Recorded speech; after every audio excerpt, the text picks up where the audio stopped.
Bienvenidos. Es difícil ponerle término a un tema necesariamente, ya que debería haber cerrado con Esdras, pero evidentemente no puedo cerrar si no cierro con Nehemías. Comencemos a avanzar un poco dentro del curso bíblico. Ahora nos adentramos en el libro de Nehemías. Es un personaje bastante importante que para muchos estudiosos del Antiguo Testamento viene siendo de los dos. Está muy relacionado con Esdras, pero esos son dos. Pero Nehemías podría decirse que es autor de su propio libro. Nehemías era un copero del gobierno de Artajerjes, le servía al rey, pasaba cercano a él siempre. El copero en esa época es una persona para que aquellos nuevos, aquellos jóvenes o aquellos que están recién integrándose al conocimiento bíblico, una persona de mucha confianza porque es el que le sirve al rey. Los reyes eran muy desconfiados en la época por posibles envenenamientos. Era muy práctico mandar a envenenar al rey por medio del copero. Además, el copero, al igual que la persona que manipulaba los alimentos, debía tomar un poco también de la copa del rey. Entonces había una vinculación muy cercana. El ser copero no es algo indiferente, no es el que lava las copas. No, el copero es la persona que cata los licores antes del rey. Y una vez que el copero dice esto sí, el rey puede servirse. El libro de Nehemías es una conclusión histórica de la historia de Esdras. Pero Nehemías fue a Jerusalén con autorización de Artajerjes y pudo establecer el templo, más que nada la muralla exterior y los inicios de la restauración del templo. La primera parte del libro es autobiográfica y contiene las memorias, su informe personal, una lista de detalles que hablan de la reedificación de los muros y la lectura de la ley, junto también con la actitud que tuvieron los enemigos hacia ellos. Pero todo esto comienza con la oración inicial de Nehemías. Muestra que la actitud de los hijos con respecto a la ley, a los hijos de Israel con respecto a la ley de Dios. Nehemías toma conciencia del acto de reconocer que existe una ley sobre nosotros, hacer la conducta respecto a nuestra relación con nuestro Dios, como evaluando que Dios estaba permitiendo que volvieran, pero con una nueva mentalidad, por supuesto, con una percepción que siempre el ser humano deja de lado, que es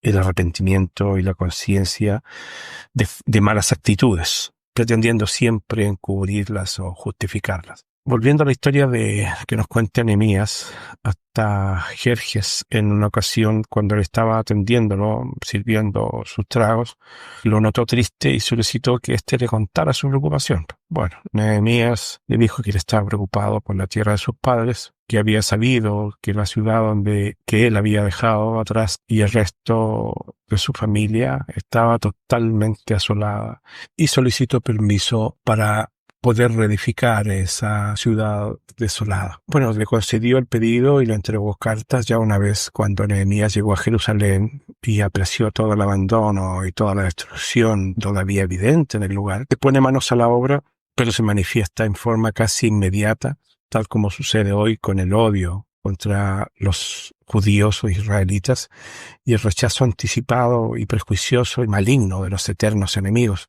Todos trabajan en la construcción. Aquí, desde el más refinado hasta el más común, tienen que hacer algo físico y adecuado para aportar con respecto a la reconstrucción y cuidarse de la maldad vecinal y ese odio ancestral que es casi un signo satánico que se cumple en lo que se manifiesta en temas anteriores. Cumpliéndose lo que muchos han escuchado: mientras uno trabajaba, el otro vigilaba con el escudo y la lanza y su espada lista, cuidando el perímetro más cercano, porque los enemigos estaban al acecho. Nehemías también haciendo un registro y viendo la lamentación del pueblo de Dios. No olvidemos que Nehemías llega en el periodo de suspensión de la construcción.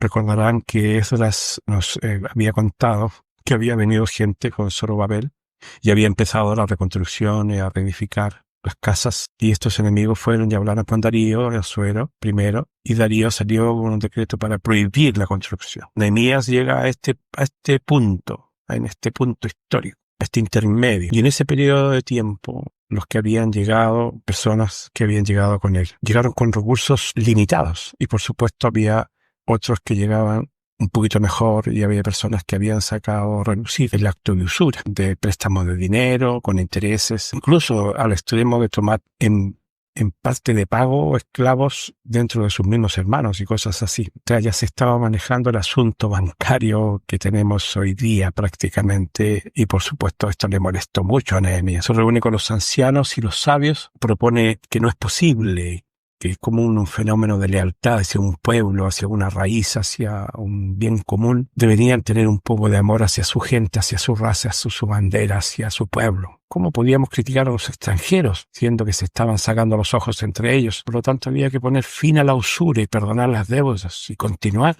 porque al fin y al cabo, si no se hacía eso, el establecimiento del pueblo judío iba a ser imposible, ya que la unión hace la fuerza. Como unión nacionalista debía hacerse un frontón. Por el contrario, habría sido... Esto aseguraba que se hiciera una sociedad unida, amorosa y cobijadora, respetando la afinidad nacionalista. Con este discurso, los usureros dejaron en libertad a aquellos que adeudaban dinero, y eso fue un alivio, por supuesto, para aquellos que pretendían seguir sacrificándose por la patria prometida. Pero los enemigos externos, los de siempre, seguían maquinando, intentando poner trampas a Nehemías. Querían matarlo, incluso haciendo atentados. Lo mandaban a llamar para reunirse con él, para emboscarlo. Así que, por lo tanto, él tomó todas las precauciones posibles.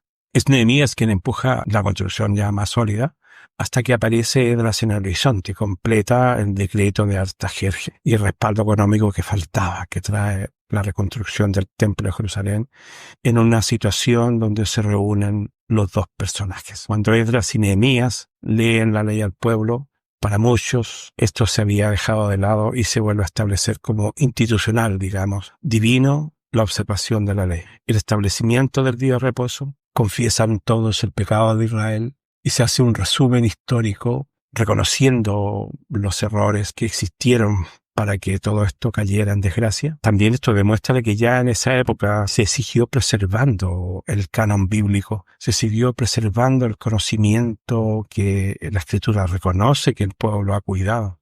No como masa, sino que han habido ciertos elegidos que han realizado esta maravillosa labor. En el capítulo 9 de Nehemías, esto es muy importante, comienza un resumen de lo que nosotros hemos venido estudiando hasta ahora. Y es importante porque no olviden que ellos vienen de vuelta de un periodo de 70 años de dispersión, de disolución prácticamente, de destierro.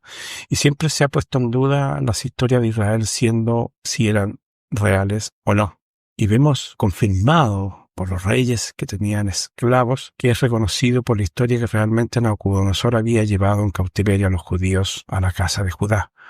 Por lo tanto, ya hay una confirmación histórica de la existencia y de preexistencia. Y ahora viene el fenómeno de que esto es un resumen histórico, y por eso quiero resaltar que en el capítulo 9, en el versículo 6, reconociendo al Génesis, por ejemplo, tú, Jehová, hiciste los cielos y los cielos de los cielos, separando muy bien las cosas con todo su ejército, la tierra y todo lo que está en ella, los mares y todo lo que hay en ellos. Tú edificas todas las cosas y los ejércitos de los cielos. Ya conoces, se hace un resumen de que el pueblo está consciente de que existe un libro de Génesis, de que existe un orden teórico y que todo comienza como lo comenzamos en nuestro primer estudio, hablando de los cielos, de los cielos. Bueno, pues él hace un salto histórico y empieza a hablar de los patriarcas. Dice: tú eres, oh Yahvé, el Dios que escogiste a este pueblo, escogiste la palabra, escogiste con nota un fenómeno como lo hemos visto en la predestinación, de la selección de personas, y lo sacaste de los caldeos. A este le pusiste por nombre a Abraham, y echaste, y fuiste fiel con él, y él contigo. Bueno, después de otro salto confirmando el resumen de la historia, habla del fenómeno de haber descendido del pueblo de Egipto. Y dice en el versículo 9, miraste la aflicción de nuestros padres en Egipto, y oíste su clamor en el Mar Rojo. Hiciste señales y maravillas contra Faraón, contra todos sus siervos, contra todo el pueblo de su tierra, porque sabías que había procedido con soberbia contra ellos. Diste un gran nombre, como en este día, viniste y dividiste el mar delante de ellos, y pasaron por en medio de él en seco, y sus perseguidores fueron tras ellos, y cayeron en las profundidades como una piedra en agua profunda, con columna de nubes, que de día los cubría, y de noche con fuego, para alumbrarles el camino por donde habían de ir. Y sobre el monte Sinaí descendiste, y ahora con ellos desde el cielo diste juicios rectos, leyes verdaderas, estatutos y mandamientos, y los ordenaste el día de reposo. Moisés, tu siervo, le prescribió mandamientos, estatutos, le diste paz del cielo, y en su sed le sacaste agua de la peña, y le dijiste que entrasen para poseer la tierra prometida. Mas ellos fueron soberbios y no escucharon tus mandamientos por sus rebeliones. Es un resumen maravilloso de máxima comprensión. Y por eso vemos que este pueblo quedó vagando en el desierto. En el versículo 18 nos habla que hicieron un becerro, como ya lo sabemos.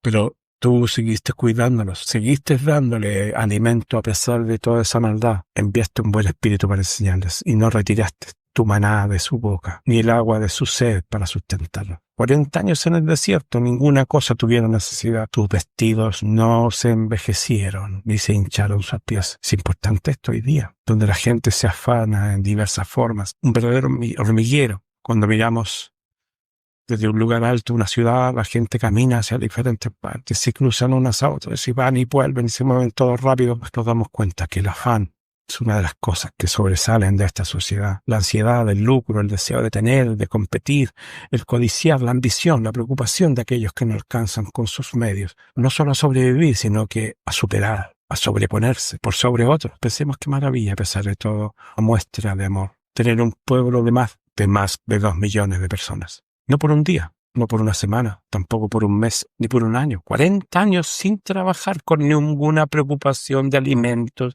vestuario, vivienda, clima. Solo levantarse cada mañana y recoger la bendición de ese pan divino que tenía todos los nutrientes y todos los elementos necesarios para mantener este cuerpo. Era el alimento perfecto para mantener una buena salud, para mantenerse vigoroso, para mantenerse activo y vivo. Imaginen que hoy día Dios bendijera, no sé, 10 personas, 20 personas, 100 personas. Todos los días dejarle en el patio de su casa alimento que sustente a sus familias. Y no nos preocupemos por luz, por agua, por calefacción, por vestido, por salud. Imagínense hoy día eliminar todos esos problemas. La ansiedad traída por el sustento, la ansiedad traída por pagar cuentas, la ansiedad traída por mantener un lugar donde uno vive, más si arrienda o si compra en cuotas una casa. Aún si tener la tan codiciado derecho a la salud, no tenían necesidad de ir a comprar ni la ropa ni los calzados, porque hasta eso se preocupó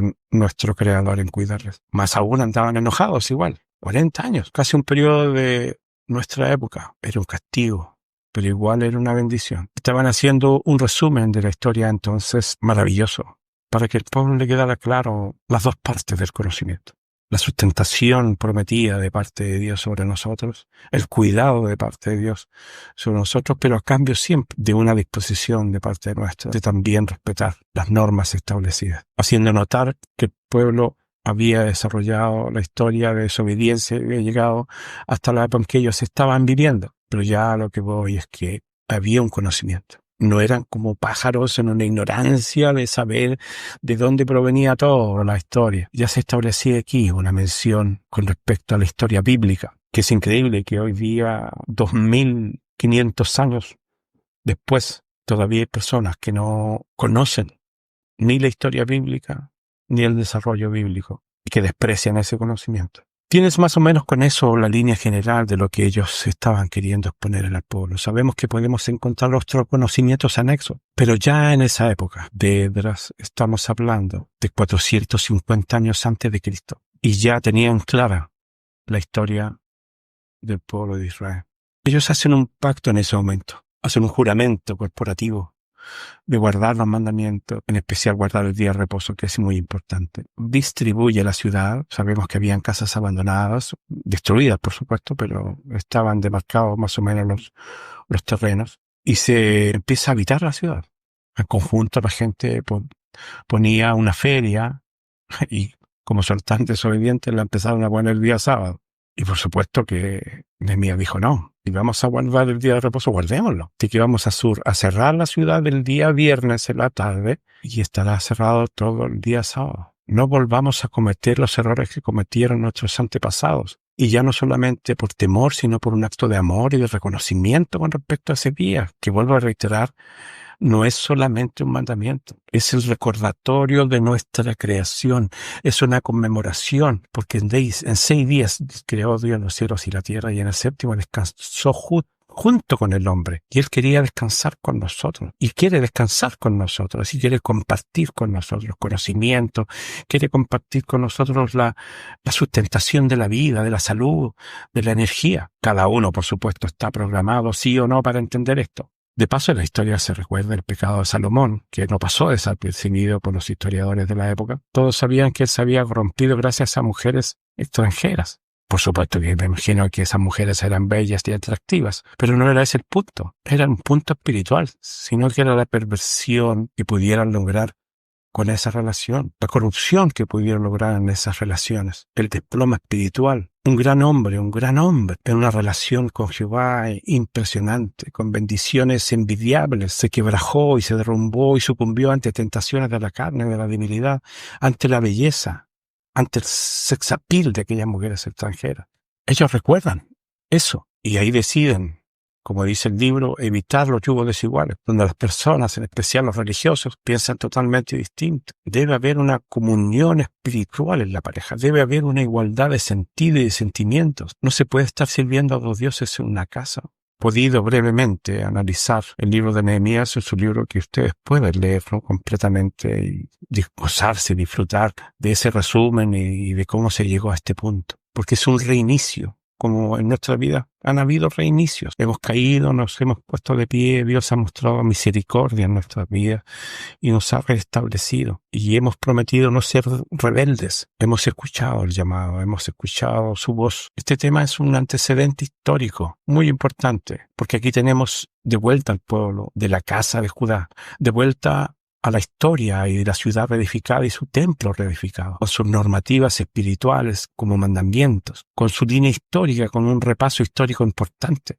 con sus días de reposo puestos en su lugar. De aquí ahora en adelante en esta historia continúa y siguen las diferencias espirituales dentro del pueblo. Porque vuelvo a recalcar algo que he expresado anteriormente. ¿Por qué sucede esto? ¿Por qué sucede esa dicotomía de actitudes? Existen hombres tan bondadosos, tan entregados a la causa, tan amorosos, tan leales con mi padre, y otros tan rebeldes. Bueno, la respuesta es evidente. No se puede arrancar la cizaña cuando está cerca del trigo, cuando está entre el trigo, cuando incluso es más la cizaña que el trigo, y en ocasiones el trigo está entre la cizaña. Por lo tanto, hay que dejar que el tiempo haga su trabajo, y Dios siempre va a estar valorando a los suyos. Y por supuesto, observando desde lo alto con sus ángeles a quienes distorsionan el camino, a quienes manchan la senda real y verdadera del amor hacia nuestro Creador, de la responsabilidad que tenemos de la gratitud que tenemos hacia nuestro Creador. El resumen de este tema es importante. O sea, el pueblo debe tener un conocimiento previo de dónde viene, qué cosas ha recibido y saber de qué está sustentado y hacia dónde va y cómo termina todo. Espero que Dios les bendiga y hemos hecho un aporte más dentro de lo que es para muchos la aburrida Biblia, pero es un libro maravilloso y si sabemos espiritualmente tomarlo, es una guía de grandes ejemplos de cómo el ser humano en un sino de actitudes puede enfrentar a su Creador, con amor o con rebeldía. Espero que Dios les bendiga y nos encontramos en la próxima ocasión si Dios así lo quiere.